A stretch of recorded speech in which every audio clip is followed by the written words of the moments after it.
The National Weather Service in Detroit, Pontiac has issued a special marine warning for Detroit River, Michigan waters of Lake Erie until 12:15 a.m.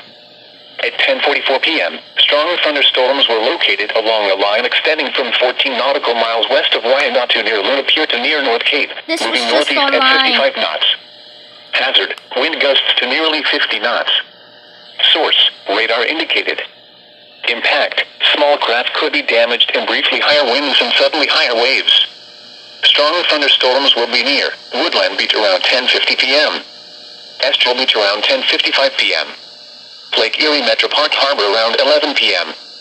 Elizabeth Park Marina, Grosse Ile, Gibraltar and Stony Point around 11:05 p.m. Detroit River Light and Wyandotte around 11:10 p.m.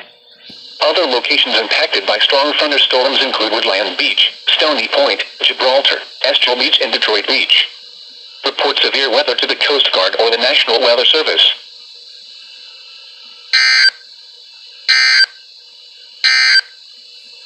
Here is the